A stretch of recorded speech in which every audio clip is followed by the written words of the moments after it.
मंच पर विराजमान पूजनीय संत गुरुजन, धर्म प्रेमी सज्जनों, माताओं,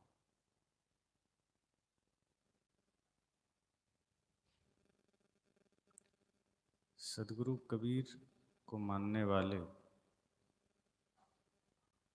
कबीरपंथी हो गए, तथागत बुद्ध को मानने वाले बौद्धिस्ट, गुरु नानक देव को मानने वाले सिख,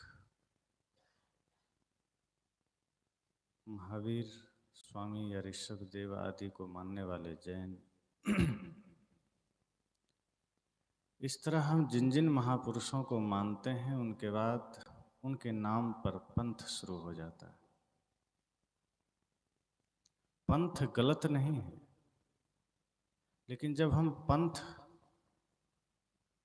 में ही पड़ जाते हैं, पंथ और संप्रदायों की दीवारें मात्र खड़ी कर लेते हैं, तो फिर वही पंथ खतरनाक बन जाता है। सदगुरु कबीर ने अपनी बातें इसलिए नहीं कही थी कि लोग उसी में अटक जाए। उनकी बातें उस औषधि के समान था जो हमारे भीतर व्याप्त बुराइयों और विकारों को मिटाने के लिए था। जब कोई आदमी बीमार होता है, औषधियों का प्रयोग उस बीमारी को मिटाने के लिए करता है। हमारे आपके पैर में कभी कांटे चुभे हों तो अक्सर लोग कोई दूसरा बढ़िया सा कांटा लाता है, जैसे बबूल का गड़ गया तो दूसरा स्वस्थ कांटा लेकर उसी कांटे से आप गड़े हुए कांटे को निकाल देते हैं। एक कांटा गड़ा था और दूसरा कांटा से आपने निकाल दिया, दोनों कांटा है, पर एक गड़कर आपको पीड़ा दे रहा था और दूसरा कांटा आपके पीड़ा से आपको मुक्ति दे दिया। जिन सांसारिक वचनों में, शब्दों में हमारा मन उलझा रहता है, गुरु संतों का एक शब्द उन्हीं अक्षरों में से ऐसा बन जाता है जो हमारे भीतर के सारे विकार को निकाल लेता है। पर समस्या तब होती है जब हम फिर उन्हीं शब्दों को पकड़ कर बैठ जाते हैं कि इसी में कल्याण है, दूसरा का नहीं। दूसरे के संप्रदाय को फिर हम गाली देने लग जाते हैं, दूसरे मतपंथ की फिर हम निंदा करने लग जाते हैं, हम दूसरे को फिर देखना नहीं चाहते हैं। विचार यह करना है कि इस भारत देश में तमाम महापुरुष हुए और सबने जीवन जीने की बातें कही और जीवन को सुंदर कैसे बनाया जाए, जीवन को बेहतर कैसे बनाया जाए, इन्हीं बिंदुओं पर उन्होंने चर्चा की। तो हमें उन महापुरुषों से कुछ सीखने के बजाय यह समय कहाँ मिल जाता है कि हम एक दूसरे की आलोचना में लग जाते हैं। महापुरुषों ने कभी एक दूसरे की आलोचना नहीं की, लेकिन उनको मानने वाले अनुयायी एक दूसरे के विरुद्ध खड़े हो जाते हैं, एक दूसरे के विरोध में खड़े हो जाते हैं। साहेब कबीर को मानने वाले जो भी हुए, जो बातें सदगुरु कबीर ने कही है, वो बातें ऐसा तो नहीं है कि सिर्फ कबीर पंथी के लिए है।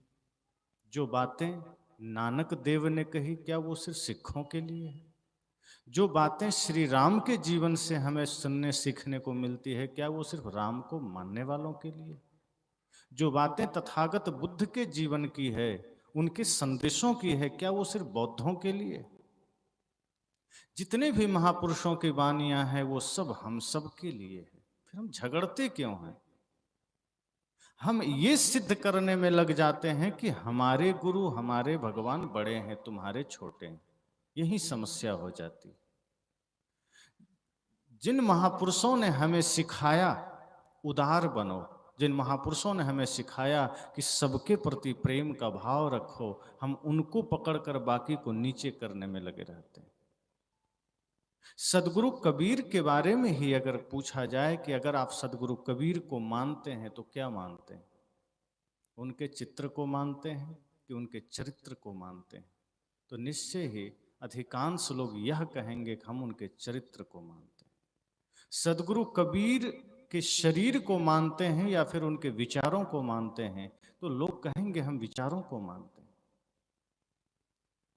और अगर विचारों को मानते हैं तो विचार कभी भी विरोध में नहीं होना चाहिए। सदगुरु कबीर का कोई भी विचार, सदगुरु कबीर का कोई भी ज्ञान किसी के विरोध में नहीं।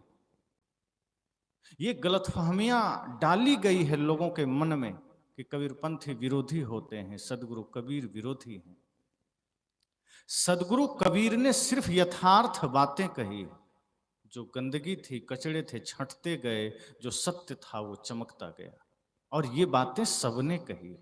ये बातें सिर्फ कबीर साहब ने नहीं कही, ये बातें हमारे उस समय के उपनिषद के ऋषियों ने भी कही। उस समय गीता कार ने भी कहा, श्री कृष्ण ने भी कहा, भगवान बुद्ध ने भी कहा। हम इस देश में रहते हैं जिस देश की पहचान धर्म की पहचान है। इस देश की खूबसूरती यही है कि अलग अलग महापुरुष हुए, अलग अलग समय में अलग अलग पुष्प खिले। सबके विचारों को सुनकर, सबके साथ मिलजुल कर हम रहें, ये कितना बढ़िया होगा।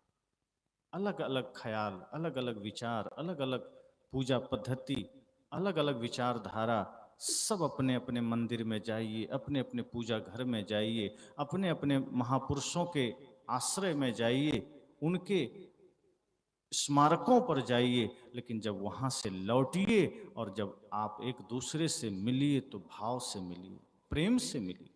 इसलिए तो किसी ने कहा मंदिर तोड़ो, मस्जिद तोड़ो तो कुछ नहीं मुजायका है, पर किसी का दिल मत तोड़ो, ये घर खास खुदा का है। हम मंदिर को रखने के चक्कर में, मस्जिद को बचाने के चक्कर में हम दिल तोड़े चले जा रहे हैं। क्या महापुरुषों का यही संदेश था? हम धार्मिक चिन्हों को बचाने के लिए हम आदमी को ही मारे चले जा रहे हैं। आदमी ही नहीं रहेगा, इंसानियत ही नहीं रहेगी तो ये धार्मिक चिन्ह क्या करेंगे? असली धर्म यही तो है कि हम इंसानियत को जिंदा रख सकें। सदगुरु कबीर का ज्ञान मूल है। उनके शाखा, उनके पंथ के नाम पर अगर हमें ये लगता है कि वो कबीर पंथी है, ये बौद्ध पंथी है, ये जैन पंथी है, साहब कहते हैं यहाँ हमारे मन में समझ लो बीमारी खड़ी हो गई। हमने समाज को पंथों में बांट दिया, हमने समाज को संप्रदायों में बांट दिया, हमने समाज को दीवारों में कैद कर दिया। सदगुरु कबीर जब कहते हैं कि संपूर्ण धरती हमारा परिवार है, हमारे पूरा काल के ऋषि कहते हैं वसुधैव कुटुंबकम, क्या अंतर है? सदगुरु कबीर कहते हैं सब घट मेरो साइया। वो ये तो नहीं कहते कबीर पंथी के घट में मेरा साईं, वो कहते हैं सब घट मेरो साईं, कि सबके हृदय में मेरा परमात्मा बैठा है। वेद के ऋषि कहते हैं वसुधैव कुटुंबकम, कि पूरा पृथ्वी हमारा परिवार है। महावीर कहते हैं जियो और जीने दो, खुद भी जियो, दूसरों को भी जीने दो। ये सारे महापुरुषों ने संपूर्ण विश्व को एक सूत्र में बांधा और आज हम अपने समाज को बांटते चले गए। भारत आज एक सूत्र में नहीं बंधा है, दुनिया की तो बात छोड़ दीजिए। आज अगर हम देखें तो हमारा भारत भी भाषा के आधार पर बटा है, वस्त्र के आधार पर बटा है, संस्कृति के आधार पर बटा है, और भेदभाव, एक प्रांत वाले दूसरे प्रांत से भेदभाव कर रहे हैं, एक प्रांत वाले दूसरे प्रांत को गाली दे रहे हैं। जहां कभी हम कहते हैं भारत माता की जय, तो भारत माता में क्या है? क्या भारत माता में सिर्फ गुजरात है? भारत माता में सिर्फ राजस्थान है? भारत माता में सिर्फ उत्तर प्रदेश है? कि भारत माता में सिर्फ तमिलनाडु है? कि भारत माता में सिर्फ असम है? कश्मीर से लेकर कन्याकुमारी तक और पोरबंदर से लेकर सिलचर तक, उत्तर से पूर्व, दक्षिण से पश्चिम, जितना भी है ये सब भारत माता है और सब हमारा आपका है। क्यों बट गया? हमारा हृदय क्यों स्वीकार नहीं कर पाता किसी को? और वो तो छोड़िए, देश जो राज्यों में बंटा है, जहां वहां विवाद चलता है, आज क्या हम ये नहीं कह सकते कि राज्य भी जिलों में बंटा है? और ये अगर सुविधा की दृष्टि से बांटा गया कोई बात नहीं, लेकिन आज जिस जिला में आप हैं, क्या आप नहीं चाहते कि हमारे जिला का विकास हो, पड़ोसी का हो ना हो, मुझे चिंता नहीं। कहीं ना कहीं मन में ये गहराई में बसा तो है। और अगर जिला का विकास हो रहा है और आप विकास खंडों में बंट गए, तहसीलों में बंट गए, अब आप आ गए कि हमारे तहसील, हमारे विकास खंड का विकास हो, पड़ोसी का हमें पता नहीं, हो ना हो। यहाँ तक भी मामला नहीं रुका, पंचायतों में बंट गए। अब हमारे पंचायत का विकास हो, हमारे पंचायत को लाभ मिले, दूसरे से हमें कोई लेना देना नहीं। और पंचायतों में भी बात नहीं बनी तो गांवों में बंट गए। अब हम सोच रहे कि सिर्फ हमारे गांव में बढ़िया विकास हो जाए, पड़ोसी गांव से हमें क्या लेना देना, बस हमारा गांव बढ़िया विकसित हो जाए। लेकिन जब बात गहराई में उतरती है तो गांव तक भी हमारा मन नहीं रुकता। फिर हम गांव को मोहल्लों में बांट लिए कि हमारे मोहल्ले का विकास हो जाए, पड़ोसी का हमें नहीं पता। लेकिन जब मोहल्ले में बात आई तो मोहल्ले पर भी नहीं रुके। अब क्या कह दिए कि नहीं, इस मोहल्ले में सिर्फ हमारे घर का बढ़िया विकास हो जाए, हमारे घर के आगे विकास हो जाए, पड़ोसी घर वाले का पता नहीं। तो घरों में बंट गए। और जब घर तक मामला आया तब भी नहीं रुके। तब क्या कह दिए कि घर में अब मेरा ठीक हो, छोटे भाई का हो ना हो मुझे नहीं पता। छोटा भाई ने कह दिया बड़े का मुझे नहीं पता। अब घर भी बंट गया। और जब गहराई में आएंगे तो आज हर इंसान बटा हुआ है। सिर्फ देश ही नहीं बटा है, प्रांत ही नहीं बटा है, जिला ही नहीं बटा है, विकास खंड ही नहीं, पंचायत ही नहीं, गांव ही नहीं, मोहल्ले ही नहीं, आज हर इंसान अपने आप में बटा हुआ है। बटा हुआ इसलिए है क्योंकि आज व्यक्ति अपने आप पर नियंत्रण खो बैठा है। आंखें कुछ और देखना चाह रही है, कान कुछ और सुनना चाह रहा है, नाक आपको कहीं और ले जाना चाह रहा है, पैर आपको कहीं और ले जाना चाह रहा है। आदमी एक रूपता में नहीं है। साहब ने कहा संतो घर में झगड़ा भारी। ये जो भीतर जो झगड़ा मचा है, ये झगड़ा पूरा देश दुनिया तक पहुंच जाता है। हमारी इंद्रियां ही हमारे नियंत्रण में नहीं है। आप आज आंखों को भोजन न दें तो आंख आपको परेशान कर देती है। कान के भोजन से आंखों को कोई लेना देना नहीं। अगर आप कान को भोजन न दें तो आंख आपको परेशान कर देगी। आंख को भोजन न दें तो आंख परेशान, कान को भोजन न दें कान परेशान। इसका एक सहज उदाहरण आप यहां सुन लीजिए। मैं बोल रहा हूं, आपकी आंखें मुझे देख रही है, अभी बाजा बंद हो जाए, कान आपको बैठने देगा? आप मुझे देख रहे हैं आंखों से, पर बाजा बंद हो जाए तो कान कहेगा मुझे सुनाई नहीं दे रहा, जल्दी ठीक करो। कान को पसंद नहीं है कि आंख को मिल रहा है। और यदि अभी अंधेरा हो जाए, पर्दा लगा दिया जाए, आपकी आंखों को मिलना बंद हो जाए, कान को सुनाई देता रहे, आपकी आंखें कहेगी जल्दी पर्दा हटाओ। हुआ समन्वय। विवाद है कि नहीं भीतर? साहब ने इसीलिए कहा संतो घर में झगड़ा भारी। वो भारत का झगड़ा, देश का झगड़ा, राष्ट्र का झगड़ा, जिले का झगड़ा, राज्य का झगड़ा कोई मायने नहीं रखता, क्योंकि वो झगड़ा आपके मन मस्तिष्क से शुरू हुआ है। क्योंकि आपके भीतर ही वो एकता नहीं है, आपके भीतर ही वो अखंडता नहीं है। हमारा ही नियंत्रण अपने इंद्रियों, अपने मन, अपने वाणी पर नहीं है। हमारी इंद्रियां बहिर्मुख हो रही है, मन कहीं भाग रहा है, आंखें कुछ और देख रही है, कान कुछ और सुन रहा है। कुछ रसीले शब्द कान को चाहिए, सुंदर दृश्य आंख को चाहिए।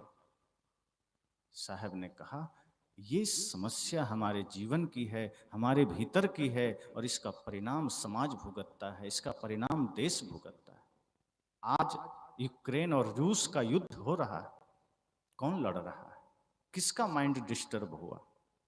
दोनों देशों के एक एक व्यक्ति का माइंड खराब हुआ, पूरा देश भुगत रहा है। पूरे देश के लोगों का माइंड में कोई बदलाव नहीं आया। रूस के राष्ट्रपति के माइंड में ये विचार आया और यूक्रेन के प्रधानमंत्री को ये विचार आया। दोनों के मन के झगड़े का परिणाम दोनों देश भुगत रहा है। हमारे मन में जो उथल पुथल मच रहा है, हमारे भीतर जो झगड़ा मचा हुआ है, उस झगड़े का निवारण ही नहीं हो रहा। हम पंथों के चक्कर में बढ़ते चले गए, संप्रदायों के चक्कर में बढ़ते चले गए, ज्ञान से कोई मतलब न रहा। और ये बंटना इतना खतरनाक होता चला गया कि हमारा दुश्मन कोई दूसरा नहीं, हम खुद ही बनते चले गए। कोई कहता है हमारा पड़ोसी हमारा दुश्मन है, भाई हमारा दुश्मन है। संत कहते हैं कोई आपका दुश्मन नहीं, आपका मन आपका दुश्मन है, जो आपके बस में नहीं है। आपके जीवन के सारे उथल पुथल आपके मन के वजह से। जिस दिन मन आपके नियंत्रण में हो जाएगा, ये सब आपको लगेगा पूरा देश, पूरी दुनिया एक परिवार है, पूरी सृष्टि ठीक है। जब हम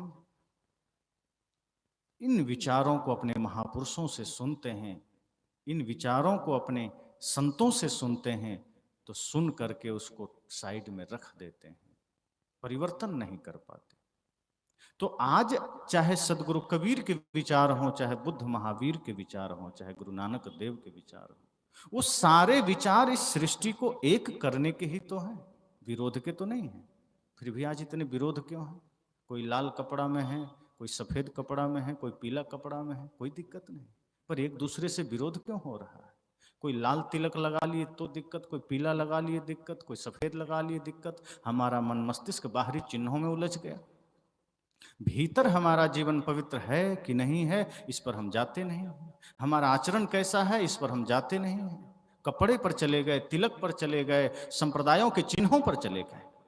संप्रदायों के चिन्ह ये तय नहीं कर सकते कि व्यक्ति कैसा है। व्यक्ति का मूल्यांकन करना है तो उसके चरित्र से करिए, उसके विचार से करिए, उसके आचरण से करिए। हम चिन्हों से करने लगे कि किसका तिलक बड़ा है, किसका त्रिपुंड है, किसका लंबा है, किसका कैसा है, किसकी चादरें कैसी है, किसका कपड़ा गोरा काला। शरीर से व्यक्ति का पता नहीं लगाया जा सकता। शरीर की खूबसूरती मात्र शरीर के लिए है, मन की खूबसूरती आपके आचरण को दर्शाता है। इसलिए मन खूबसूरत होना चाहिए।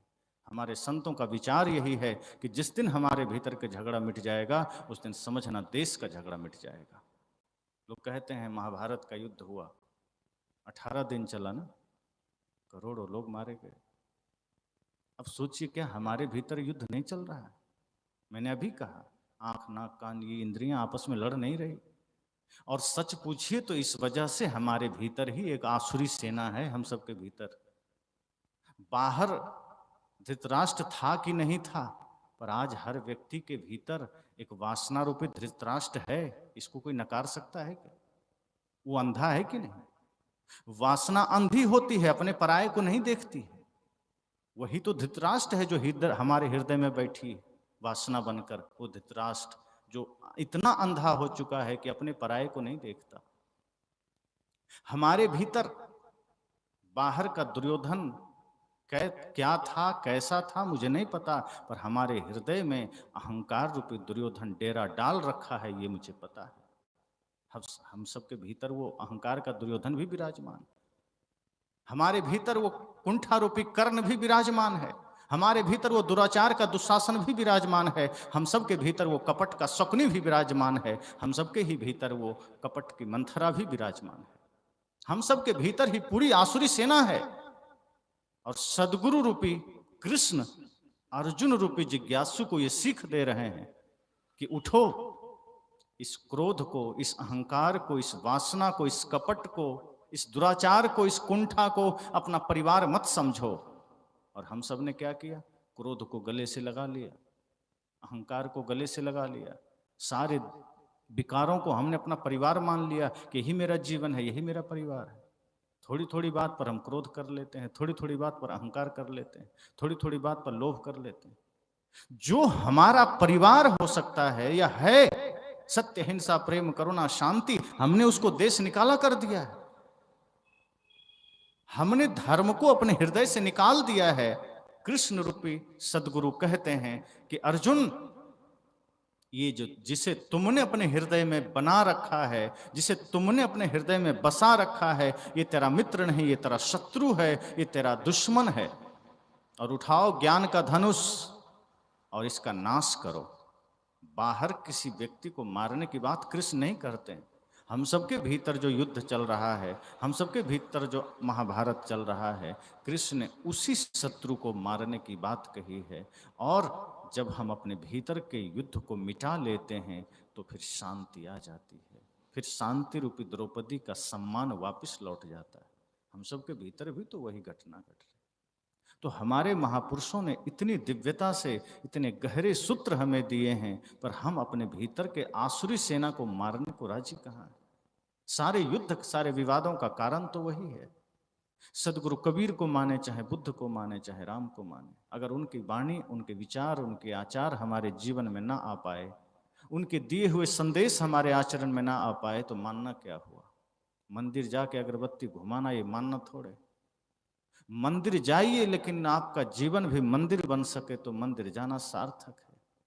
मंदिर में जाइए, 2 घंटे बैठिए, घर आइए, घर को भी मंदिर बनाइए तो मंदिर जाना सार्थक है। राम की पूजा करिए, लेकिन घर आइए, अपने बड़े भाई के साथ, छोटे भाई के साथ वही राम और भरत और लक्ष्मण का व्यवहार करना शुरू कर दीजिए तो राम की पूजा सार्थक है। सदगुरु कबीर यही तो कहते हैं। किसी ने उनसे पूछा कि आपका मूल ज्ञान क्या है। सदगुरु कबीर से किसी ने बड़े ही भाव से पूछा, गुरुदेव मैं जानना चाहता हूं कि आपका मूल संदेश क्या है, आपका मूल ज्ञान क्या है और सबसे बड़ी पूजा क्या है। साहब ने कहा, जीव दया अरु आत्म पूजा, इनसे बढ़कर देव नहीं दूजा। एक लाइन में साहब ने स्पष्ट कर दिया कि जीवों पर दया करना और आत्म पूजा अर्थात आत्मा की पूजा करना, क्योंकि आत्मा ही परमात्मा है। ये बात सिर्फ सदगुरु कबीर ही नहीं कहते। कई लोग कहते हैं कबीर पंथी थोड़े मानेंगे, परमात्मा तो अलग है। गीता में स्वयं भगवान कृष्ण ने कहा है, उपद्रष्टा अनुमंता च भारता भोक्ता महेश्वर परमात्मेति चाप्युक्ता देहिस्मिन् पुरुष पर।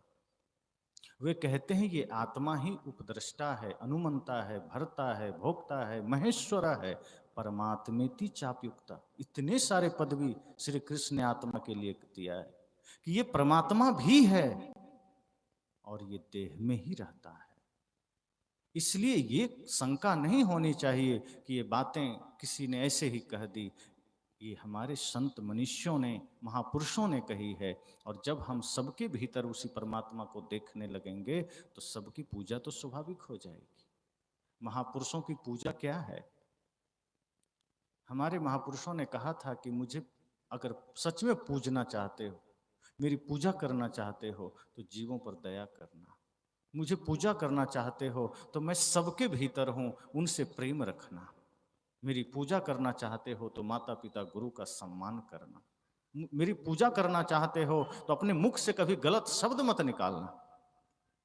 अगर आप किसी भगवान या किसी महापुरुष की सच में पूजा करना चाहते हैं तो कोई दुर्व्यसन ग्रहण मत करिए, मुख से गालियां मत निकालिए, बुरे शब्द मत निकालिए। जब हम मनसा वाचा कर्मणा पवित्र हो जाते हैं, ये भगवान की पूजा ही है, ये महापुरुषों की पूजा ही है। तो आज हम सदगुरु कबीर जैसे महापुरुषों के पूजा तो कर लेते हैं, पर पूजा पूजा तक ही सीमित रखते हैं, उनके विचारों को अपना विचार नहीं बना पाते। जिस दिन हम संतों के विचार अपना विचार बना लें, उनके आदर्श अपना आदर्श बना लें और अपने भीतर एक क्रांतिकारी परिवर्तन ला करके हम स्वयं समाज में परिवर्तन लाने को तत्पर हो जाएं, समझ जाइए आप धार्मिक हो गए, आपका जीवन सार्थक हो गया। आज हम धार्मिक परिवर्तन या समाज में जरूरी परिवर्तन है उसका हिस्सा कहाँ बन पाते हैं? कई बार विवाद का हिस्सा बन जाते हैं, कई बार उलूल जलूल हरकतों के हिस्सा बन जाते हैं, जहां तहां घर की लड़ाइयों का हिस्सा बन जाते हैं, किसी के जीवन में कोई नुकसान हो रहा है उसका हिस्सा बन जाते हैं। पर किसी के जीवन में कोई दीप जल सके, किसी के परिवार में कोई खुशियां आ सके, उसका हिस्सा बनने को राजी नहीं। इस जीवन की सार्थकता ही इसमें है कि आपके वजह से किसी के चेहरे पर मुस्कुराहट आ जाए। इस जीवन की महानता ही इसमें है कि आप किसी का घर बसा सके। इसलिए सदगुरु कबीर से जब लोगों ने कहा कि आपका मूल ज्ञान क्या है, उन्होंने कहा जीवों पर दया करना और आत्मा की पूजा करना। और वो पूजा कर्म की पूजा होगी, वो पूजा इन अगरबत्तियों से संभव नहीं है, ये पूजा दीप जलाकर संभव नहीं है। इसका मतलब साहब ने दीप जलाना मना नहीं किया, एक श्रद्धा का प्रतीक है, आस्था है, भक्ति है, दीप भी जलाइए, लेकिन असली दीप अपने कर्तव्यों से जलाइए, अपने कर्म से जलाइए। जिस दिन हमारा कर्म पूजा बन जाएगा उस दिन असली पूजा हो गई। इनसे बढ़कर देव नहीं दूजा, साहब ने कहा जिस दिन हम सबके भीतर परमात्मा का दर्शन करने लग गए, जिस दिन हम सब की सेवा करने लग गए, इससे बड़ा ना कोई देव है, ना इससे बड़ा कोई पूजा है। और ये भाव हर व्यक्ति के भीतर आत्मबल प्रदान करता है, हमारे आपके आत्मशक्ति को जागृत करता है। फिर भी लोगों ने सदगुरु कबीर से नफरत किया कि वो कुछ नहीं मानते, ऐसा नहीं मानते, वैसा नहीं मानते। सदगुरु कबीर का दर्शन संपूर्ण मानवता के लिए अमृत है। और जब भी ऐसी बातें आती है तो सदगुरु कबीर ने कहीं नहीं कहा कि मैं मनुष्यता का विरोधी हूं। आपने कहीं पढ़ा है कि सदगुरु कबीर ने कहा हो कि मैं इंसानियत का विरोधी हूँ, उन्होंने कहीं कहा हो कि मैं सत्य का विरोधी हूँ, कि मैं प्रेम का विरोधी हूँ, कि मैं न्याय सेवा भक्ति का विरोधी हूँ, कि मैं किसी देश का विरोधी हूँ। जिस संत के मुख से ये बात निकले कि मैं रोवूं इस जगत को मोको रोवे न कोय, वो किसी का विरोधी कैसे हो जाएंगे? जिनके हृदय में इतनी करुणा है, इतना प्रेम है कि वो समस्त सृष्टि के लिए चिंता में है, सबके लिए आंसू जिनके आंखों में हो, वो किसी का विरोधी नहीं। सदगुरु कबीर का जीवन वैसा ही है जैसे सूरज है। अब सोचिए, जब सूर्योदय होता है तो सूर्योदय से दुख किसको होता है? बताइए, सूर्योदय होने से किसको कष्ट है? मेरे ख्याल से दो आदमी को कष्ट है, दो लोगों को। एक या तो जो उल्लू है या चोर, क्योंकि चोर को अंधेरे में चोरी करने को मिलता है। अब सूर्योदय होने लगे तो कष्ट तो होगा ही, और दूसरा कष्ट होता है उल्लुओं को, क्योंकि उसको रात में दिखता है, सूर्योदय पर दिखता नहीं। तो जब ज्ञान का सूर्योदय जब भी होगा, कष्ट उन्हें ही होगा जिनकी प्रवृत्ति उल्लुओं की है या चोरों की है। चाहे बुद्ध का ज्ञान जागृत होगा, चाहे गीता का ज्ञान जागृत होगा, चाहे कबीर का ज्ञान जागृत होगा, चाहे रैदास का ज्ञान जागृत होगा, चाहे गुरु नानक देव मीराबाई का ज्ञान जागृत होगा, जब जब ऐसा सूर्य आकाश में खिलेगा, दुख उन्हें ही होगा जिनकी प्रवृत्ति उल्लुओं की है। अब उससे संत दुखी नहीं हुआ करते। वे कहते हैं अपने इन प्रवृत्तियों को मिटाओ, एक बार आंखें खोलो, तुम्हें भी सूर्य का दर्शन होगा, कष्ट मत मानो। क्योंकि जब फोड़ा हो जाए तो उसको ढकने के बजाय डॉक्टर के पास जाकर उसका ऑपरेशन करना बेहतर होता है। अगर आपने ऑपरेशन नहीं किया तो कैंसर भी बन सकता है। अगर भीतर अंधविश्वास, चमत्कार, आडंबर का कैंसर मौजूद है, गांठ मौजूद है, सदगुरु कबीर कहते हैं डरना मत, बचाना मत, छिपाना मत, किसी गुरु के पास जाकर दे देना, समर्पित हो जाना और उन आडंबरों पर चोट करने देना। क्योंकि गुरु तुम्हें मारने नहीं आया है, गुरु तुम्हें नया जीवन देने आया है। क्योंकि गुरु तुम्हें मारना नहीं चाहता है। गुरु कुम्हार शिष्य कुंभ है, घड़ी घड़ी काढ़े खोट, अंदर हाथ सहार दे बाहर मारे चोट। गुरु की ममता, गुरु का वात्सल्य किसी मां से कम नहीं है। आपके जीवन में अगर कोई गांठ है, कोई बीमारी है, कोई समस्या है, सिर्फ गुरु उसे मिटाना चाहता है, आपको नहीं। लेकिन ध्यान दीजिए, मिटाने में भी गुरु अपना प्यार का हाथ पहले अंदर लगा देता है, बाहर से चोट मारता है। कुम्हार जब घड़ा को सही करता है तो डायरेक्ट हाथ नहीं चलाता, वो अंदर एक हाथ से सहारा देता है, बाहर से मार मार के घड़े को सुंदर बना देता है। घड़ा वहां कहे कि नहीं नहीं मुझे मत मारो, तो घड़ा टेढ़ा मेढ़ा रह जाएगा, कोई खरीदेगा नहीं। घड़े को सुंदर कौन बना रहा है? कुम्हार बना रहा है। एक पत्थर पड़ा है, नेपाल से जो बड़ा सा पत्थर आया, योगराज या योगीराज किसी ने, जिसने राम जी की मूर्ति बनाई, महीनों लग गए, छेनी हथौड़ी चलाए, उस पत्थर को राम जी का एक बाल स्वरूप आकार दे दिया। अगर वो पत्थर कहता मुझ पर छेनी मत चलाओ, तो वो पत्थर आज इतना पूजा नहीं जाता। जब हम गुरु के ज्ञान का हथौड़ा सहते हैं, उनके ज्ञान के थपेड़े को सहते हैं और अंदर उनके प्रेम का हाथ भी महसूस करते हैं, तो जीवन बदल जाता है। इसलिए अगर कभी गुरु के ज्ञान का सूर्योदय देखने का अवसर मिले तो आंखें बंद मत करिए, अपने कदम पीछे मत करिए। मौजूद परंपराओं के कुछ अगर मान्यताएं है, कुछ अगर अंधविश्वास है मन में, कुछ अगर पाखंड है, तो उन गांठों को निकल जाने दीजिए, निर्भ्रांत हो जाइए, यथार्थ बन जाइए। एक इंसान की पहचान है यथार्थवादी हो जाए, असली पूजा समझ जाए। सदगुरु कबीर ने तो असली पूजा बताया। उन्होंने ये नहीं कहा कि मंदिर में पूजा करो और बाहर लोगों से झगड़ा करो, कि इस मुख से भगवान का नाम भी जपो और इसी मुख से किसी को गाली भी दो। सदगुरु कबीर कहते हैं अगर इस मुख से तुमने नाम जपा है तो कभी इस मुख से गाली मत निकालना। इसी मुख से प्रार्थना बोला है तुमने, इसी मुख से भगवान का नाम लिया है, इसी मुख से तुमने गुरु का नाम लिया है, ध्यान रहे जीवन पर्यंत इस मुख से, इस होठों से फिर दूसरा कोई अपशब्द निकलना नहीं चाहिए। सदगुरु कबीर तो उसे निरंतर करने की बात करते हैं।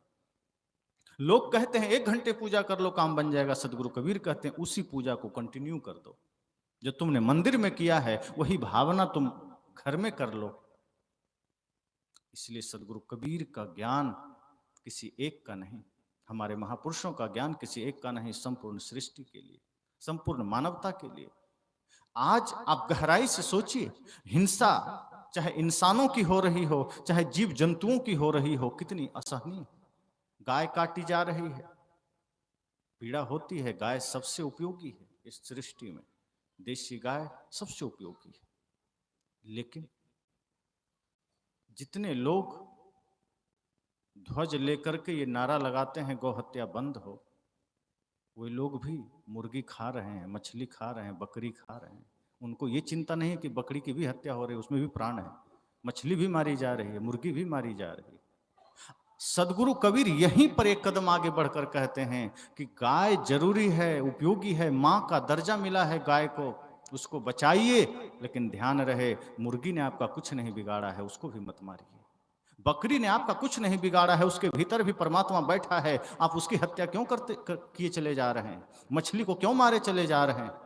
एक और कहते हैं प्रभु मछली के रूप में इस धरती पर अवतार लिए, उसी मछली को खाए चले जा रहे हैं। साहब कहते हैं भगवान के नाम पर, देवी के नाम पर जो हिंसा चल रही है, ये जो अत्याचार चल रहा है, ये जो पाप का खेल चल रहा है, साहब कहते नहीं, जीव मति मारो बापुरा, सबका एक ही प्राण। हत्या कबहु न छूटी है जो कोटिन सुनहु पुराण। वो ये नहीं कहते कि एक जीव को मत मारो, दो जीव को मत मारो, आदमी को मत मारो, गाय को मत मारो, मुर्गी को मत मारो। नहीं, एक लाइन में साहब कहते हैं जीव मत मारो। संपूर्ण प्राणियों के प्रति उनके हृदय में करुणा है, प्रेम है। वे कहते हैं जीव मात्र की हत्या मत करो। जो कष्ट आपको होता है, थोड़ा सा आपको कहीं छोटी सी चोट लग जाए, पट्टियां बांध कर बैठे रहते हैं, और सोचिए हम जीवों पर बेरहमी से तलवार चला देते हैं, उसको कितना कष्ट होता होगा। इसलिए आज अगर धर्म पालन करना है, महापुरुषों के आचरण को जीवन में उतारना है, सच्ची पूजा करनी है, तो हमें अपने कर्मों को पूजा बनानी होगी, हमें अपने कर्तव्यों को पूजा बनाना होगा, हमें अपने जीने के ढंग को ही पूजा बनाना होगा। जिन हाथों से आपने भगवान की पूजा की है, उन हाथों से किसी का गला मत दबाइए, इन हाथों से किसी की जेब मत काटिए, इन हाथों से किसी के साथ बुरा मत करिए। जिन पैरों से चलकर आप तीर्थ की यात्रा किए हैं, जिन पैरों से चलकर आपने संत दर्शन किया है, भगवान के मंदिर का दर्शन किया है, इन चरणों को कभी शराब खाने मत ले जाइए, इन चरणों को कभी गलत जगह मत ले जाइए। जिन आंखों से प्रभु का दर्शन हुआ है, गुरु का दर्शन हुआ है, उन आंखों से अश्लील चीजें मत देखिए। जिस दिन ये परिवर्तन आएगा, गुरु कबीर कहते यही मेरा दर्शन है, यही मेरी पूजा है, फिर विरोध किसका? सदगुरु कबीर ने किसी का विरोध नहीं किया, उन्होंने सिर्फ बुराइयों का विरोध किया है। उन्होंने निष्पक्षता पूर्वक समाज में फैले अंधविश्वास का विरोध किया है। पक्षपात किया उन्होंने, कि ब्राह्मणों के लिए कहा तो मुल्लों को छोड़ दिया, पादरी को छोड़ दिया। जहां जहां उनको त्रुटियां लगी चुन चुन कर, और जहां अच्छाइयां लगी हाथ जोड़कर स्वीकार किए। निष्पक्षतापूर्वक, उन्हें बुराइयों पर चोट करने में उन्हें कोई गुरेज नहीं, और अच्छाई को स्वीकार करने में कोई शर्म नहीं। तभी तो वो कहते हैं, कहें कबीर जो अब की बूझे सोई गुरु हम चेला, वो चेला बनने को तैयार है। कितना निर्मल है मन। वे कहते हैं जो इस बार इस जन्म में समझ लेगा ज्ञान को, जो अपने जीवन का कल्याण कर लेगा, जो अपने भीतर की शक्ति को जागृत कर लेगा, वही मेरा गुरु है, मैं उसका चेला बनने को तैयार हूं। वो सदगुरु कबीर किसी का विरोधी नहीं हो सकते। सच तो यह है कि हमने विरोधी मान लिया है। हम सोए हैं, कोई जगा दे, हम उसको भी दुश्मन मान लेते। आप गहरी नींद में है, कोई जगा दे, आपको बड़ा बुरा लगता है। मूर्छा से जगाने वाला सदैव हम दुश्मन मानते हैं उसे। कोई मूर्छा से जगाया, नींद से जगाया, आदमी गुस्सा कर जाता है। हम अज्ञानता की नींद में हैं, भ्रम की नींद में हैं। सदगुरु कबीर ने जगा दिया, सुलाया नहीं। वो कहा नहीं, मैं तुम्हें जगाने आया हूं, सुलाने नहीं। और जहां सुलाया दुख हो गया। मैंने कहा कि अगर फोड़ा हो जाए तो उसकी रक्षा मत करिए, शरीर में कोई गांठ हो जाए तो उसकी सुरक्षा मत करिए। डॉक्टर के पास जाइए, समर्पित कर दीजिए। क्षण भर को कष्ट होगा, लेकिन वो निकल गया, सुखी आप ही होंगे। डॉक्टर को क्या सुख मिलेगा? कुछ नहीं। अगर सदगुरु कबीर के विचार हमारे भीतर गड़े हुए अंधविश्वास के गांठ को निकाल रहा है, सदगुरु कबीर के विचार हमारे भीतर गड़े हुए पाखंड के गांठ को निकाल रहा है, हमारे भीतर अंध मान्यताओं के गांठ को ध्वस्त कर रहा है, तो स्वीकार कर लीजिए।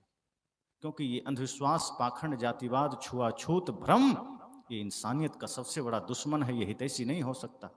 इंसान इंसान से प्रेम करे, ये दर्शन सदगुरु कबीर का है। इंसान इंसान से भेद ना करे।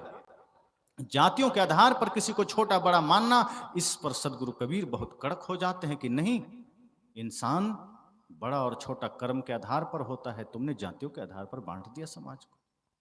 जातियों के आधार पर कोई बड़ा नहीं होता। आदमी बड़ा होता है अपने कर्म से, आदमी बड़ा होता है अपने व्यक्तित्व से, अपने विचारों से।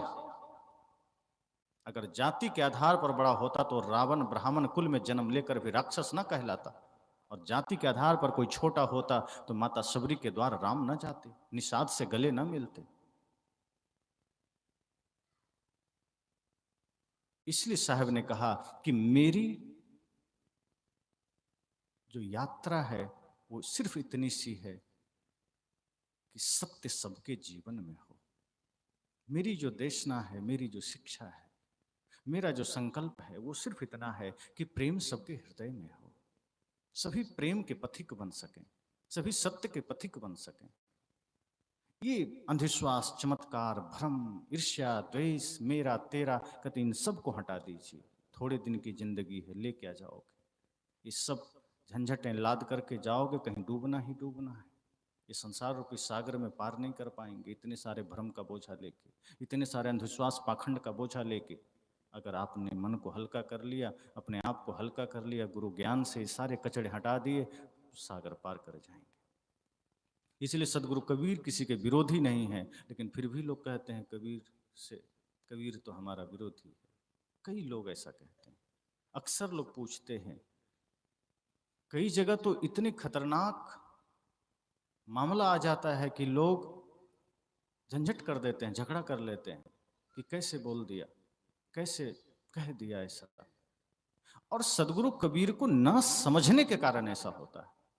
सदगुरु कबीर ने जो साफ सुथरी बातें कही है, उसको न समझने के कारण ऐसी गलतफहमियां पैदा हो जाती है। और कई बार ऐसा भी होता है कि जो सदगुरु कबीर ने कहा है, उनके संदेशों को बीच में जो संदेशवाहक है वो थोड़ा सा उटपटांग पहुंचा दिया, सही नहीं पहुंचाया, तो आदमी सोचता है कबीर ही गलत है। अब संदेशवाहक के पहुंचाने में त्रुटि हो गई तो कबीर से ही नफरत हो गई। संदेशवाहक ने त्रुटि की तो हम राम से ही नफरत कर लेते हैं, संदेशवाहक ने त्रुटि की तो हम कृष्ण से नफरत कर लेते हैं। संदेशवाहक तो माध्यम है, जो समझा उसने बोला। सदगुरु कबीर आकर थोड़े बोल गए कि मैं ऐसा ही कहना चाहता था जैसा इसने कहा। हम उनकी वाणियों को आधार बनाकर हम रखते हैं बातें। वो हम पर निर्भर है कि हम समाज को जोड़ना चाहते हैं या तोड़ना चाहते हैं। सदगुरु कबीर की वाणियों को हम ऐसा भी रख सकते हैं जिससे समाज टूट जाए, पर इसका मतलब सदगुरु कबीर समाज को तोड़ना चाहते थे क्या? वो एक नया समाज निर्माण करना चाहते थे। वो तो संपूर्ण विश्व को एक परिवार बनाना चाहते थे। वो हम लोगों पर निर्भर है कि हम उसको किस तरह से आपके बीच रखते हैं। अगर हम ये चाह लें कि हमें समाज को तोड़ना है तो हम तोड़ने की बात करके चले जाएंगे। लेकिन अगर हमारे भीतर ये भाव है कि नहीं, सदगुरु कबीर ने जो कहा समाज को जोड़ने की बात, हम कोशिश वही कर जाएं कि लोगों का दिल से दिल मिल सके, गले से गले मिल सके। कोई विरोध नहीं, न जाति के आधार पर कोई विरोध हो, न धन संपदा के आधार पर कोई विरोध हो, न भाषा के आधार पर विरोध हो। साहब ने कहा कर्म के आधार पर कोई बड़ा छोटा होता है, कर्म के आधार पर कोई पवित्र अपवित्र होता है। अगर कोई मांसाहारी है, कोई व्यभिचारी है, कोई दुर्व्यसन करता है, कोई गलत काम करता है, तब उसके हाथ का पानी भी मत पीना, फिर वो है राक्षस। लेकिन अगर कोई देवात्मा है, अर्थात शुद्ध शाकाहारी वैष्णव है, प्रेम में जीता है, मैत्री में जीता है, दया है उसके अंदर, फिर वो किसी जाति का हो, उसके हाथ का पानी क्या भोजन भी सहर्ष ग्रहण करना जैसे कोई परमात्मा के हाथ का प्रसाद हो। कोई विरोध नहीं। गलत कर्म का विरोध है, और गलत कर्म का ही विरोध हो गलत कर्म करने वाला इंसान से नहीं। साहब कहते हैं बुराइयों का प्रतिकार करना, बुराई जिसके भीतर है उसी को मत मार देना, ये फिर और अनर्थ हो जाएगा। अंगुलीमाल कितना बुरा था, सोचिए, राजा भी डरता था, उसके सैनिक भी डरते थे, लेकिन जब बुद्ध से सामना हुआ तो बुद्ध ने तलवार लेके उसको काट नहीं दिया। भगवान बुद्ध ने उस आतताई से भी प्रेम किया, उस पर भी अपनी करुणा की दृष्टि डाली और बड़े ही भाव से अपने वचन कहे। और पहली बार ऐसा हुआ, जो अंगुलीमाल किसी सेना के सामने सिर नहीं झुकाया, जो अंगुलीमाल किसी राजा के सामने सिर नहीं झुकाया, जिसके सामने कोई आ गया वो बेहोश होके मर के भागा, वहां से मर के गया, जिंदा नहीं गया। इतना खूंखार, इतना आतंक फैलाने वाला उस दिन अंगुलीमाल, जिसका भयंकर आतंक था चारों ओर, निहत्थे सौम्य महात्मा बुद्ध के करुणा के सामने सिर झुका दिया। सोचिए कितना ताकत था भगवान बुद्ध की करुणा में, उनके प्रेम में, उनकी दृष्टि में। उन्होंने उन सारे आतंक को अपने करुणा से शांत कर दिया। जो कहीं झुका नहीं वो बुद्ध के सामने सिर झुका दिया। बुद्ध ने तलवार का प्रयोग नहीं किया, बुद्ध ने ज्ञान का, प्रेम का प्रयोग किया।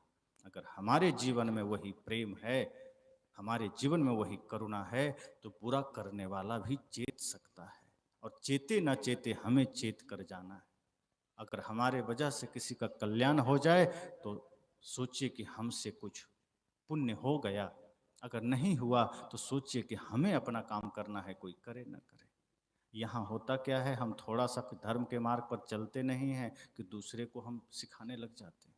हम थोड़ा सा सत्य के पथ पर चलना शुरू भी नहीं करते कि हम सोचते दूसरा भी चले, और इसी चक्कर में कोई नहीं चल पाता।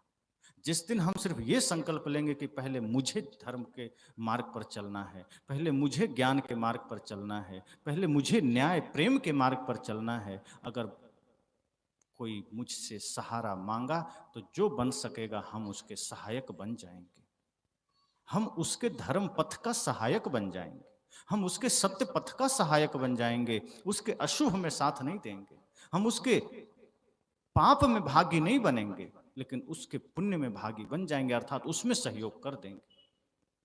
इसलिए साहब ने ये नहीं कहा कि कोई गलत करता है तो उससे नफरत करिए, उपेक्षा कर दीजिए। शास्त्रों में एक शब्द है उपेक्षा का।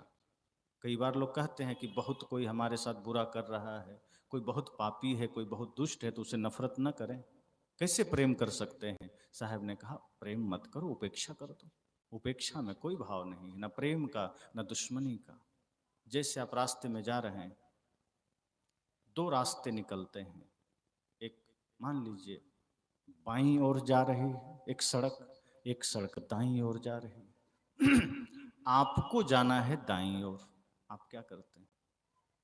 बिना बाईं ओर के सड़क को कुछ कहे, बोले, गाली दिए दाईं ओर मुड़ जाते हैं।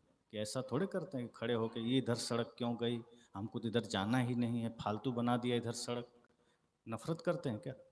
चुपचाप आपको जिधर जाना है मुड़ जाते हैं, उधर का रास्ता में जिसको जाना होगा वो चला जाएगा। आपका पथ प्रेम का है, आप प्रेम के पथ पर चलिए। अगर कोई नफरत भी बांट रहा है, कोई घृणा भी बांट रहा है, उपेक्षा करके मुड़ जाइए। राग न द्वेष, उपेक्षा। इसलिए उपेक्षा जरूरी है।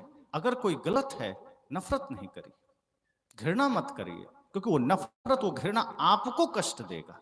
आपको तो लगता है हम उससे नफरत कर लेंगे, बड़ा अच्छा है, कोई नफरत करने लायक है। नहीं, वो नफरत आपको पीड़ा पहुंचाएगा, वो नफरत आपको कष्ट देगा। इसलिए अच्छा है कि अपने हृदय में नफरत आने ही मत दीजिए। यही तो हमारे महापुरुषों का ज्ञान है कि अपने हृदय में प्रेम को जगह दीजिए, अपने हृदय में समता, मैत्री, करुणा को जगह दीजिए।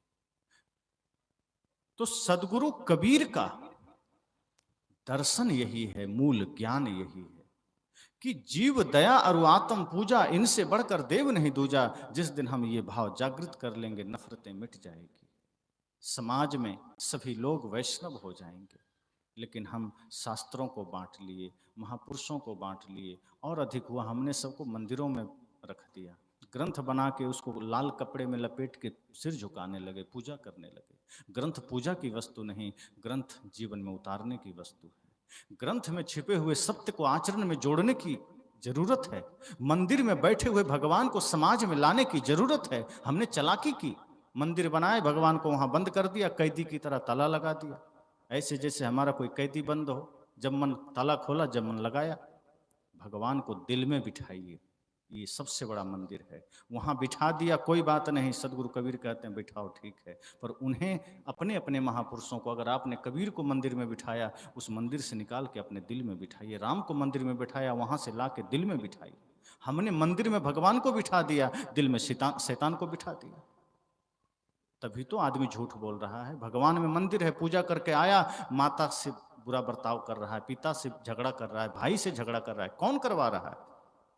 अगर हृदय में राम का निवास हो जाए, अगर हृदय में कबीर का निवास हो जाए, वो व्यक्ति झगड़ा करेगा? हमारे दिलों में असुर शक्ति ने डेरा डाल दिया है, हमारे हृदय में शैतान ने डेरा डाल दिया है। अच्छा हो कि अपने दिल को मंदिर बनाइए। और जिस दिन हम मंदिरों से भगवान को अपने घर ले आएंगे, जिस दिन हम मंदिरों से भगवान को अपने हृदय में ले आएंगे, जिस दिन शास्त्रों के ज्ञान को अपने जीवन में ले आएंगे, उस दिन कल्याण हो गया।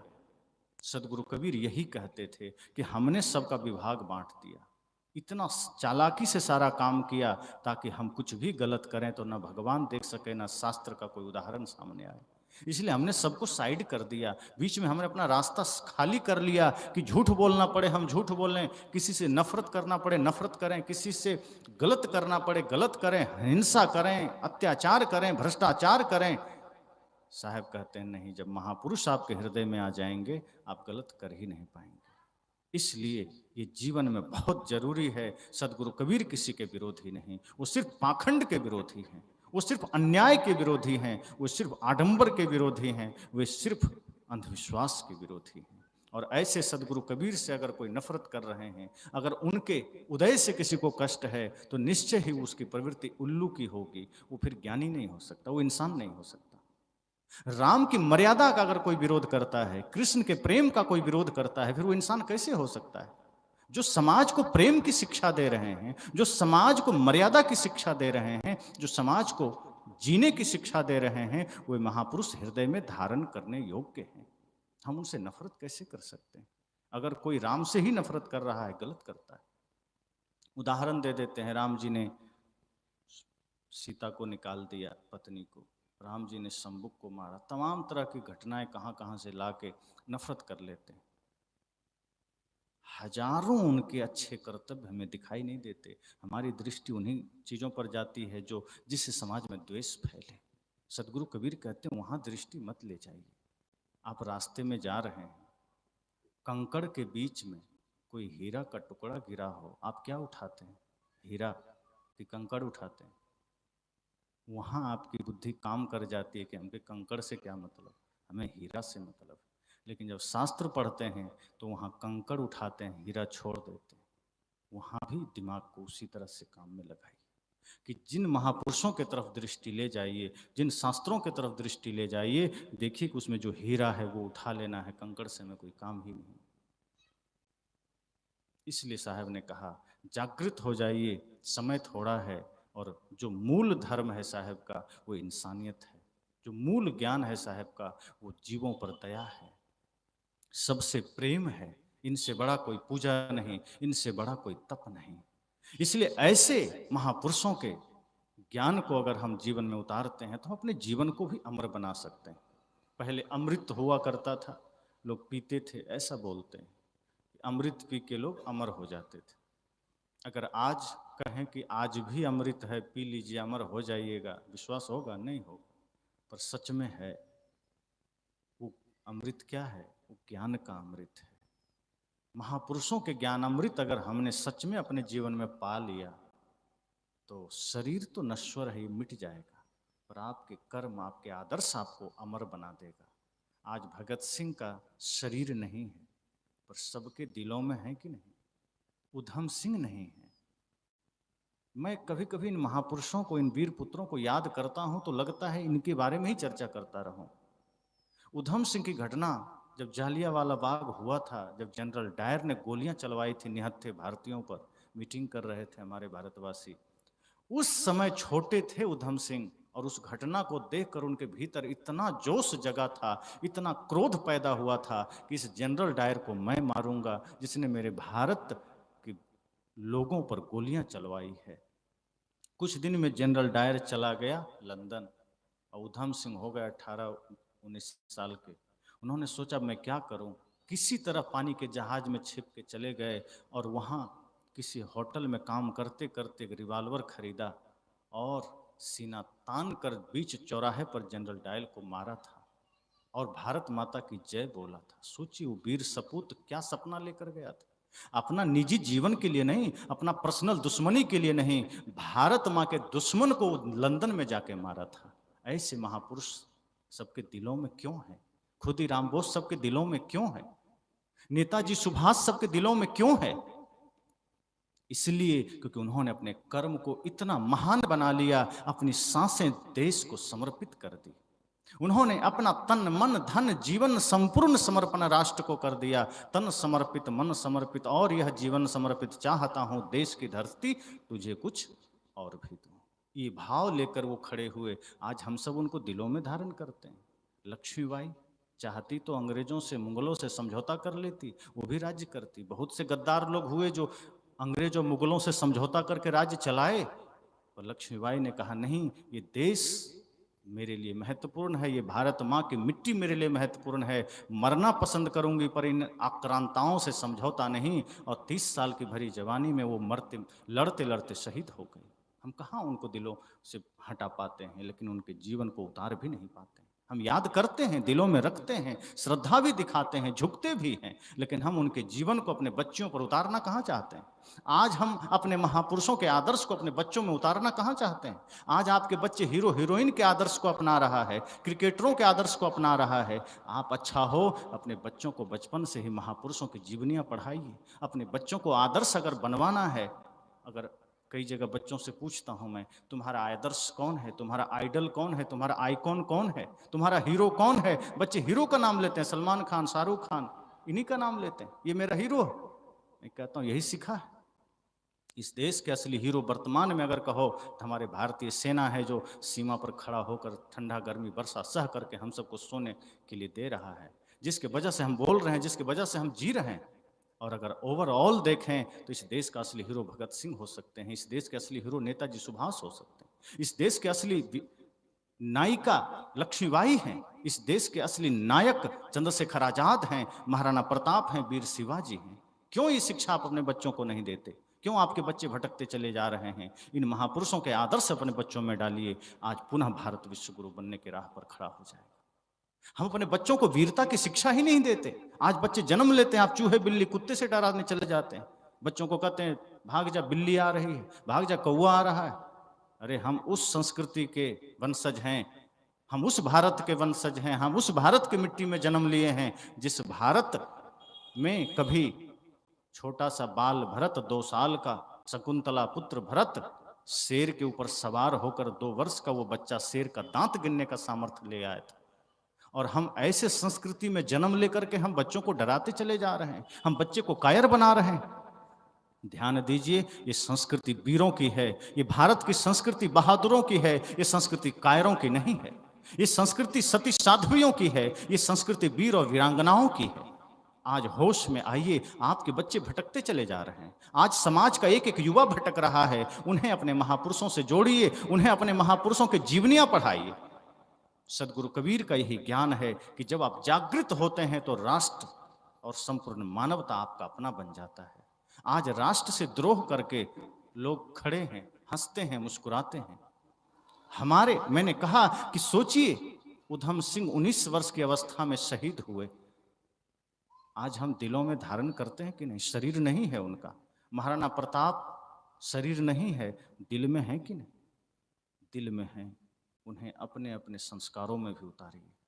जिन महापुरुषों को हमने दिल में जगह दिया है, उन्हें दीवाल में भी दीजिए। आज दिल में जगह है, दीवाल में हीरो हीरोइन है। आपके घरों के दीवाल पर हीरो हीरोइन लगा है, वहाँ अपने महापुरुषों को लगाइए। अपने बच्चों में उन महापुरुषों के आदर्शों को जगाइए।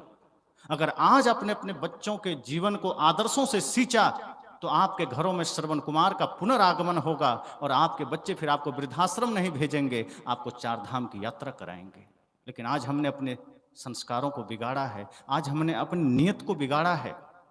हमने अपने महापुरुषों के संदेशों को सिर्फ शास्त्रों में सीमित रखा है, हमने अपने महापुरुषों को सिर्फ मंदिरों में सीमित रखा है। सदगुरु कबीर कहते हैं, मंदिरों से बाहर निकाल कर अपने घर आंगन में महापुरुषों को लाइए। अगर राम के आदर्श को जीवन में उतारना है तो राम को मंदिर से बाहर निकाल के दिल में बिठाइए। दिल में रावण बैठ गया है, राम मंदिर में बैठ गए, अंतर यहीं पड़ गया। इसलिए हमारे जीवन में इतने सारे अनैतिक कर्तव्य हो रहे हैं, इसलिए हमारे बच्चे बिगड़ते चले जा रहे हैं। मैंने कहा, अपने बच्चों को अगर सही भविष्य देना है तो आज अपने बच्चों को अपने महान पुरुषों का जीवनियां पढ़ाना शुरू कर दीजिए। अगर आप चाहते हैं आपका भी बुढ़ापा सुखद हो जाए तो अपने बच्चों में वो संस्कार डालिए जो हमारे महापुरुषों में था और वो बचपन से था उनमें। इसलिए मैं कई बार पूछता हूं बच्चों से, क्या बनोगे? बच्चे कुछ भी नाम लेते। एक बार पूर्णिया में था, सदगुरु आचार्य श्री धर्मस्वरूप साहिब जी ने एक बच्चे से पूछा, बेटा क्या बनना चाहते हो? कुछ समय की पहले की बात है। उस बच्चे ने कहा, छोटा सा बच्चा था, 5 साल 6 साल का, उसने कहा मैं सिंघम बनना चाहता हूँ। कोई फिल्म रिलीज हुई थी, वो यही बोला। साहब का ये क्या है? तो लोगों ने बताया कोई फिल्म आई है। साहब ने सिर पर हाथ रखा, कहा तुम रामकृष्ण बुद्ध महावीर कबीर नहीं बन सकते, उनके जैसा संकल्प नहीं ले सकते, भगत सिंह चंद्रशेखर आजाद जैसा नहीं ले सकते। कम से कम इतना तो सिखाओ कि IAS IPS बन सके, इतना तो सिखाओ कि डॉक्टर इंजीनियर बन सके। ये क्या सिखा रहे हो? एक पिता अपने बच्चे को इतना गलत रास्ते पर कैसे भेज सकता है? आप पिता हैं, आप जनक हैं। जनक मतलब जो सिर्फ बच्चे के शरीर को जन्म नहीं देता है, माता पिता वो है जो उसको संस्कारों का भी जन्म दे। अगर आप उसके संस्कार को जन्म नहीं दे रहे तो उसके भविष्य की हत्या आप कर रहे हैं। इसलिए ठान लीजिए कि आज हम अपने बच्चों को संस्कारों से भी पूज्य बनाएंगे। शरीर को तो जन्म दे दिया, खाने पीने के लिए शिक्षा दे दिया, लेकिन उसके जीवन को सम्मानित करने के लिए संस्कार का बीज भी आपको डालना है। और ये काम माता सीता ने करके दिखाया था। वहां राम जी नहीं थे, जंगल में अकेली थी, विश्वामित्र वशिष्ठ वाल्मीकि जी के आश्रम में, वाल्मीकि अकेले आश्रम में, अन्य बच्चे, माता सीता लाचार। वो सोचती कि राम जी नहीं है, लक्ष्मण जी नहीं है, हम कैसे करें? छोड़ देते हैं। क्या होता? राम जी का बच्चा बिगड़ गया, यही ना होता? माता सीता ने क्या कहा? हमारे ऋषियों ने कहा माता निर्माता भवती। सिर्फ जन्मदात्री नहीं है मां, निर्मात्री भी है। ऋषियों ने कहा कि एक मां अगर ठान ले तो अपने बच्चे का निर्माण कर सकती है। जन्म तो देती ही है, जन्म तो कोई भी जानवर भी दे लेता है, लेकिन सच में माता वो है जो अपने बच्चे को जन्म देने के साथ साथ उसको उसका निर्माण भी करे, जो उसके संस्कारों के साथ जन्म दे। माता सीता ने संकल्प लिया कि नहीं, राम जी की मर्यादा पर कोई दाग हम लगने नहीं देंगे। और लव कुश को इतना विद्वान बनाया, इतना चरित्रवान बनाया, इतना शक्तिवान बना दिया कि जो सेना रावण से ना हारी वो लव कुश से हार गई। ये आदर्श, ये शक्ति माताओं की है। आप ठान लें, आपके बच्चे आज सही रास्ते पर चल देंगे। यही सदगुरु कबीर और ऐसे सभी महापुरुषों का ज्ञान है कि अपने जीवन की ज्योति को भी जगाइए और ताकि वो ज्योति समाज के लिए भी दिशा का काम कर सके। हमारी खुद की ज्योति बुझी है और समाज भी बुझ रहा है। हम धर्म के पथ पर न चलने को राजी हैं, न धर्म पथ पर किसी को चलाने को राजी। हमारा दुनिया ही अलग हो गया। जब तक धर्म में होते हैं धर्ममय हो जाते हैं, परिवार में जाके परिवारमय हो जाते हैं, शराब खाने में जाके शराबमय हो जाते हैं। साहब कहते हैं जागृत होइए, कोशिश कीजिए आपका जीवन सदैव ज्ञान के उजाले में रहे। ऐसा नहीं कि उजाले में से जाइए चारों तरफ अंधेरे में चले जाइए। यहाँ से वो ज्ञान का दीप जागृत करके जाइए। भयंकर अंधकार भी कहीं मिल जाए तो आपका दिया उस अंधकार को चीर सके। आपके भीतर का आदर्श, आपके भीतर का ज्ञान तमाम विकारों को दूर कर सके। जब ये शिक्षा स्वयं के जीवन में होगा तो आपकी संतानें भी दिव्य होंगी। और यही इस देश की परंपरा रही है, यही इस देश की गरिमा रही है। हमारे महापुरुषों ने वो करके दिखाया, हमारे वीर वीरांगनाओं ने वो करके दिखाया। उन्होंने कभी पीछे नहीं हटा। शिवाजी ने कहा कि ये शीश मां भारती के चरणों में झुकेगा, मुगलों के सामने नहीं झुकेगा। गर्दन कट सकता है पर झुकेगा नहीं। समझौता नहीं किया। इतनी वीरता भरिए अपने बच्चों में जो राष्ट्र के लिए खड़ा हो सके, समाज के लिए खड़ा हो सके। यही महापुरुषों की शिक्षा है। मैं एक दिन कहा था, वो बात यहाँ भी कह दूं कि आज हमारे समाज में जो विकृति आई है उसका एक कारण ये भी है, हमने भगवान श्री कृष्ण को देखा है, उनके चित्रों में जो प्रतीक है कि बांसुरी भी है, एक हाथ में सुदर्शन चक्र भी है। तो जब महापुरुषों का ज्ञान हमें मिला तो हम भारतवासी ने क्या किया, श्री कृष्ण के बांसुरी को तो स्वीकार किया, उनके प्रेम को स्वीकार किया और हम प्रेम का पैगाम देना शुरू किए। लेकिन जब सीमा पर खतरा आया तो हमने सुदर्शन चक्र स्वीकार करना हम भूल गए और बांसुरी के वजह से भारत, अफगानिस्तान अलग हो गया, पाकिस्तान अलग हो गया, ईरान अलग हो गया, बर्मा अलग हो गया, बांग्लादेश अलग हो गया। काश उस वक्त प्रेम की वंशी छोड़कर सुदर्शन चक्र उठाए होते तो आज भारत अखंड होता। ये गलती हमने किया है, हम उल्टा कर रहे हैं। अपने लोगों के साथ प्रेम की वंशी हाथ में लेना चाहिए। हम यहाँ सुदर्शन चक्र लेके घूम रहे हैं, कभी पिता से झगड़ा, माता से झगड़ा, भाई से झगड़ा, पड़ोसी से झगड़ा, यहाँ सुदर्शन चक्र ले घूम रहे हैं। और जहाँ सीमा पर सुदर्शन चक्र की जरूरत है वहां बंसी लेके खड़े। उल्टा हो गया। हमें ये काम करना होगा, जैसे प्रेम की वंशी प्रेम का प्रतीक है, समाज में शांति का पैगाम लेके चलना है। जरूरी है हम भारतवासी प्रेम से रहें, लेकिन जब देश पर कोई संकट आए वहां सुदर्शन चक्र भी जरूरी है। इसलिए अपने बच्चों को वीरता की भी शिक्षा दीजिए, शास्त्र की शिक्षा दीजिए, शस्त्र की शिक्षा दीजिए, लेकिन वो शस्त्र अपनों के लिए नहीं हो, वो देश के दुश्मनों के लिए हो। वो ज्ञान का शस्त्र उसको दीजिए जो अपने लिए भी हो, समाज के अंधेरे को मिटाने के लिए भी हो, वो सामर्थ्य दीजिए। इसलिए मैंने कहा कि अगर कोई कहे सदगुरु कबीर का मूल ज्ञान क्या है, तो सदगुरु कबीर ने स्वयं कहा, जीव दया और आत्म पूजा, इनसे बढ़कर देव नहीं दूजा। अगर ये भाव हमारे भीतर आ गया, अगर जीवों पर करुणा, जीवों से प्रेम आ गया और सभी आत्माओं की पूजा, अर्थात जितने भी इस धरती पर हैं, चाहे वो कोई भी जीव हो, अगर सबके प्रति हमारा भाव जागृत है, सबके प्रति हमारा श्रद्धा का भाव है, प्रेम का भाव है, तो इससे बड़ी पूजा कुछ भी नहीं। और तभी राष्ट्र महान बनता है, तभी राष्ट्र विश्व गुरु बनता है। और कभी हमारा देश विश्व गुरु था, पुनः ये भारत विश्व गुरु बन सके, इस महान यज्ञ में हम सब थोड़ा ही सही अपनी आहुति अगर दे सकें तो निश्चय ही हमारा जीवन सार्थक होगा। इस अंतिम घड़ी में, इस अंतिम सत्र में इतना ही कहकर वाणी को विराम देता हूँ।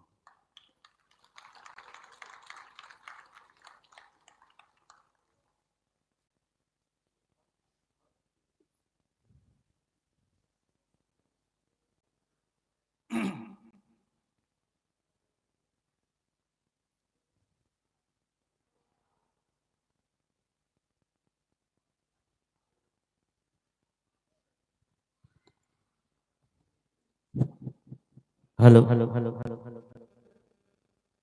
बोल परम पूज्य सदगुरुदेव कबीर साहब जी की, कबीर साहब जी की। अभी आप सुमधुर सत्संग का आनंद ले रहे थे। अंतिम दिवस था, अंतिम बेला थी, और जो बात आदरणीय साहब जी ने जीवन जीने की कला समझाई, वह सबसे महत्वपूर्ण बात थी कि बच्चों में कैसा संस्कार होना चाहिए। लोग अभी चल रहे हैं प्रदीप मिश्रा जी का, एक लोटा जल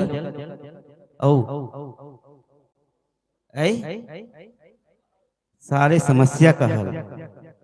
क्या ये संभव है? भगवान कहता है क्या कि मेरे को सिर्फ एक लोटा जल आप चढ़ाइए, मैं आपकी समस्या दूर कर दूंगा? हाँ, ऐसा नहीं है। अगर मन में हो निष्ठा, निंदा, कपट और छल, तो काम ना आएगा एक लोटा जल। हमारे मन के अंदर ही सारी बुराई विद्यमान है, तो हम एक लोटा जल चढ़ाए या एक बाल्टी जल चढ़ाए, कोई काम नहीं आएगा। और यही ज्ञान, यही तथ्य